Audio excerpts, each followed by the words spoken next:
Welcome to civil engineering group. आज के इस लेक्चर में आपको हम मिक्स डिजाइन फॉर कंक्रीट के लिए कैसे हम उसको डिजाइन करते हैं इसके बारे में पूरी जानकारी देने वाले हैं, और साइट पर कैसे उसको लिखा होता है, कैसे उसको फॉलो किया जाता है, इसके बारे में भी पूरी जानकारी आपको देने वाले हैं। लेकिन सबसे पहले आपको जानना होगा कि जो हम कंक्रीट का मिक्स डिजाइन करते हैं वो दो तरह से करते हैं, बे बैचिंग करेंगे या फिर वॉल्यूम बैचिंग करेंगे। बे बैचिंग का मतलब ये होता है, मैं पिछले लेक्चर में मैंने बताया था आपको, बे बैचिंग का मतलब होता है बाई वेट, और जो है वॉल्यूम बैचिंग का मतलब होता है बाई वॉल्यूम। तो दोनों के अगर समझना पड़ेगा पहले आपको। तो बड़े बड़े अगर हम साइट की बात करते हैं तो वहां पर आपको कभी भी जाइएगा आप तो बे बैचिंग होंगे, वॉल्यूम बैचिंग नहीं किए जाते हैं। लेकिन छोटे छोटे साइट्स पर आपको वॉल्यूम बैचिंग किए जाते हैं, बे बैचिंग नहीं किए जाते हैं, क्योंकि बे बैचिंग करने के लिए आपको वेट करने के लिए मशीन की जरूरत होती है, और आपको वॉल्यूम बैचिंग करने के लिए आपको इस तरह के की जो है की ज़रूरत होती है। ये आपको जो है मेजरमेंट बॉक्स आपका हो गया, इसका यहाँ से डायमेंशन 1 फीट यानी 1 फीट लंबा, 1 फीट चौड़ा और 1 फीट गहरा होता है। कहने का मतलब है कि 1 क्यूबिक फीट इसका जो है डायमेंशन होता है। लेकिन अगर हमको बे बैचिंग करनी है तो ये मशीन होती है, और कैसे इसको हम समझते हैं। देखिए, वेट का मतलब होता है, जैसे हमने सम और प्रोपोर्शन लिया 1:1:2। तो इसका मतलब यह हुआ कि सीमेंट आपको 1 kg लेते हैं तो सैंड भी 1 kg लेंगे, और एग्रीगेट आपको 2 kg होगा। अगर हम वॉल्यूम बैचिंग करते हैं तो सीमेंट 1 CFT, इसमें 1 CFT लेंगे, और सैंड भी 1 CFT लेंगे, एग्रीगेट कितना लेंगे 2 CFT लेंगे। तो आप ऐसे समझ गए होंगे। अब हम अपने मिक्स कंक्रीट जो मैंने लिया है, और ये जो मैंने लिया है ये आपको, ये मशीन मैंने यहाँ पर दिखा दिया आपको। देखिएगा, ये मशीन जो है आपको ये है बे बैचिंग में यूज़ की जाती है, इसमें वेट किया जाता है, ठीक है। और आपको यह फ्रेम भी मैंने दिखाई गया, वॉल्यूम बैचिंग के लिए भी मैंने आपको दिखाई दिया। अब हम जो मेरा मिक्स कंक्रीट डिज़ाइन है M20 के लिए, उसको मैंने जो किया है तो बे बैचिंग यानी कि इसको बाई वेट किया है।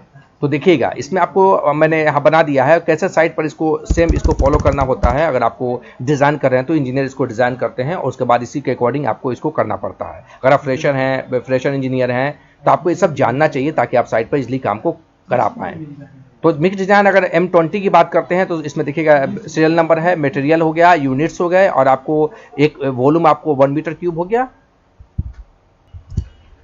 तो मिक्स डिजाइन हम M20 की बात कर रहे थे। तो देखिएगा यहाँ सीरियल नंबर आपके हो गए, मटेरियल आपके हो गए, यूनिट्स जैसे कि मैंने समझाया था। आप देखिए, इसमें अगर हम वॉल्यूम बैचिंग की बात करें या बे बैचिंग की बात करें तो दोनों को अच्छे से आपको समझना होता है कि आप साइट पर कैसे काम करा पाए। मैंने मशीन आपको दिखा दिया। तो सबसे पहले अगर आप बात करते हैं, अगर हमने डिज़ाइन किया है M20 का, तो यहाँ सब सीमेंट हो गए, वाटर है, एग्रीगेट 20 mm और एग्रीगेट 10 mm, सैंड है, एडी मिक्सचर है। तो देखिएगा, सबसे पहला जो मेरा क्या हो गया, ये केजी हो गया, यानी 350 kg हम जो है सीमेंट लेते हैं। वाटर 164.40 kg लिया। एग्रीगेट अगर 20 mm का लेते हैं तो 726.96 kg, और अगर 10 mm का ले रहे हैं तो 588.89 kg आपके हो गए। सैंड की अगर हम बात करते हैं तो 726.72 kg हम बालू लेते हैं, ठीक है। तो यहाँ रेशियो समर प्रोपोर्शन क्या बना, 1:1:2, ठीक है। एडमिक्सचर की अगर हम बात करते हैं तो 3.851 kg हम लेते हैं। ये डिज़ाइन मैंने किया है मिक्स डिज़ाइन। ये डिज़ाइन मैंने जो किया है पर्सनल एक्सपीरियंस के बेस पर किया है, किसी बुक को फॉलो करके मैंने नहीं किया है। पर्सनल एक्सपीरियंस जो हमारे हैं उसके बेस पर किया है हमने, ठीक है। जो साइट पर जो है फॉलो किए जाते हैं उसके आधार पर इसको मैंने डिज़ाइन किया है, और आप इसको इजीली ले सकते हैं, कोई प्रॉब्लम नहीं है। ये कई जगह कराया जाता है साइट पर, ठीक है। तो अब जैसा कि मैं बता रहा था कि बड़े बड़े साइट पर अगर आप जा रहे हैं तो आपको जो है बाई वेट ही करना होगा, क्योंकि बाई वेट अगर आप करते हैं तो इसमें सबसे बड़ी आपको फायदा है कि बल्किंग ऑफ साइड की प्रॉब्लम नहीं होती, उसको आपको अलग से सॉल्व करने की जरूरत या आवश्यकता नहीं होती है, ठीक है। तो बल्किंग ऑफ साइड की प्रॉब्लम आपको नहीं होगी। तो ज़्यादातर अगर बड़े साइट्स की हम बात करते हैं, जो साइट चल रहे होते हैं, वहाँ पर जो है बे बैचिंग यानी बाई वेट ही काम सारा किया जाता है। लेकिन छोटे छोटे साइट जो हमारे चल रहे होते हैं, जो है ग्रामीण क्षेत्रों में या फिर जो है अर्बन वगैरह में, तो वहाँ पर आपको जो है वॉल्यूम बैचिंग किया जाता है। तो आपने देख लिया मिक्स डिजाइन फॉर M20 के लिए मैंने आपको बताया। अब हम बात करते हैं मिक्स डिजाइन M25 के लिए। तो M25 के लिए मटेरियल आपका हो गया सेम प्रोसेस है। तो इसमें सीमेंट जो हम लेंगे तो 380 kg लिया, और सैंड जो वाटर जो मैंने लिया तो 163.95 kg लिया। Aggregate 20 mm 717.87 kg, aggregate 10 mm 581.53 kg। Sand की अगर हम बात करते हैं तो 718.74 kg। एडमिक्सचर की अगर हम बात करें तो 4.561 kg मैंने लिया है। तो इस तरह से आपको दोनों डिज़ाइन मैंने आपको दिखा दिया, मिक्स कंक्रीट डिज़ाइन यानी M20 और M25 दोनों के लिए मैंने आपको यहाँ बता दिया। M30 की भी बात हम करते हैं। देखिएगा, M30 का जो डिज़ाइन किया गया है तो इसमें आपको सीरियल नंबर, मटेरियल, यूनिट्स और 1 मीटर क्यूब। याद रखना कि 1 मीटर क्यूब के वॉल्यूम का ये रेशियो है, 2 metre cube, 3 metre cube, 4 metre cube का नहीं है, सिर्फ 1 मीटर क्यूब का है। तो सेम सीमेंट अगर M30 के लिए अगर हम डिज़ाइन करते हैं तो आपको सीमेंट कितना होगा 390 kg, और वाटर की अगर हम बात करते हैं तो 165.33 kg, एग्रीगेट की अगर हम 20 mm की बात करते हैं तो 723.33 kg, एग्रीगेट 10 mm की अगर हम बात करते हैं तो 585.95 kg, और सैंड की अगर हम बात करते हैं तो 724.33 kg, और एडमिक्सचर की अगर हम बात कर रहे हैं तो 5.080 kg हम ये लेते हैं। ये डिज़ाइन मेरा हो गया M30 के लिए। तो मैंने आपको अभी बताया कि M20, M25 और M30 के लिए हम इसको टोटल डिज़ाइन किया है, ठीक है। अब हम आपको थोड़ा सा यहाँ समझा देते हैं, एक चीज़ और समझा देते हैं कि मिक्स डिज़ाइन जो होते हैं मेरे, तो यहाँ तक तो आपको M25 तक तो है, दिए हुए रहते हैं, देख लीजिए। उसके बाद जो है डिज़ाइन करना पड़ता है।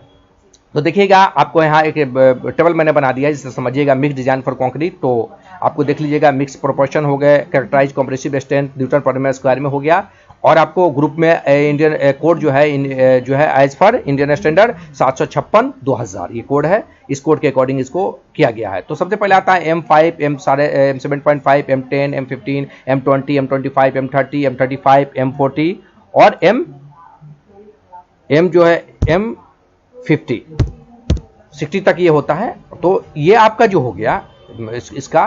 तो अब देखिएगा मिक्स प्रोपोर्शन मेरा क्या निकला।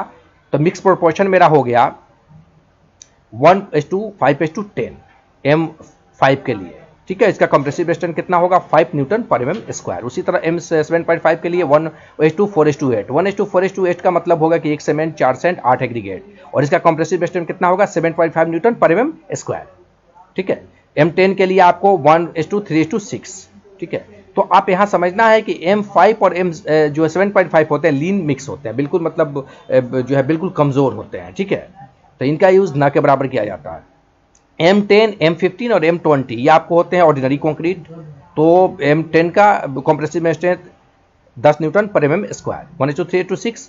M15 के लिए 1:2:4, मतलब 1 सीमेंट 2 बालू 4 गिट्टी। अगर हम बे बैचिंग कर रहे हैं तो उस हिसाब से इसको करेंगे, ठीक है। वॉल्यूम मैचिंग कर रहे हैं तो उसी हिसाब से इसको करेंगे। M20 के 1:1.5:3 और M25 के लिए 1:1:2।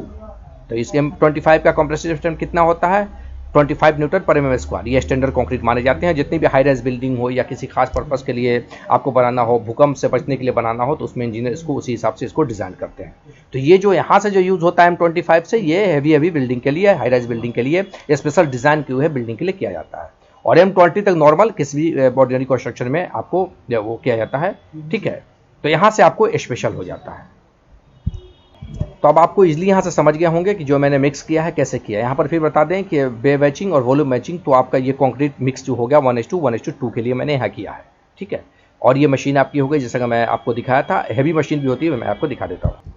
तो बड़े बड़े साइट्स पर इस तरह के मशीन का भी यूज़ किया जाता है। ये आपको मास कंस्ट्रक्शन बनाना हो उसके लिए, या फिर आप जो बड़े बड़े साइट्स हैं वहाँ पर जो है बे मैचिंग के लिए इसको यूज़ किया जाता है। तो आप अब कभी भी मिक्स करके डिज़ाइन करना हो तो आप इजीली कर सकते हैं। यहाँ पर मैंने आपको समझा दिया और बता दिया। 1 मीटर क्यूब का है तो 2 मीटर क्यूब, 3 मीटर क्यूब का कैसे होगा, इसको बढ़ाते आप चले जाएंगे। अगर आप जो है समझ पा रहे होंगे हम क्या करना चाह रहे हैं, तो आप इसको इजीली डिज़ाइन कर पाएंगे। बहुत मेहनत से आपके लिए लेक्चर मैंने तैयार किया था ताकि आप इसको सीख पाए। अगर आप फ्रेशर हैं, कहीं काम करना चाहते हैं, तो आप इसको इजीली कर पाइए। और जो स्टूडेंट है जो पढ़ रहे हैं कॉलेज में, उनके लिए भी बहुत है कि वो जाने, इसको सीखें, ताकि आगे जाके जब काम करें किसी भी साइट पर, वो किसी तरह की कोई प्रॉब्लम ना हो। हम आशा करते हैं, आई होप कि आप इसको अच्छे से समझ गए होंगे। शिकायत या सुझाव के लिए आप मुझे कमेंट कर सकते हैं। कोई बात समझ में ना आए तो कमेंट करके हमसे ज़रूर पूछिए। उसका आंसर आपको, या तो अगर छोटा आपका सवाल छोटा होगा तो आपको उसी वक्त आंसर दिया जाएगा, बड़ा होगा तो आपके लिए वीडियो प्रोवाइड की जाएगी ताकि आप उसको अच्छे से समझ पाएँ। तो जैसा कि फिर से एक बार हमारे देश में कोविड-19 के केसेस बढ़ने लगे हैं, तो कोविड-19 के जो सुरक्षा नियमों हैं उनका पालन करें, मास्क लगाएं, सैनिटाइजर का यूज़ करें, ठीक है। अपने आसपास सफाई रखें, सोशल डिस्टेंसिंग का पालन करें, ठीक है। और बिना काम के ज़रूरत के घर से बाहर न निकलें, ताकि आप सेफ रहें, सुरक्षित रहें, आप और आपकी फैमिली।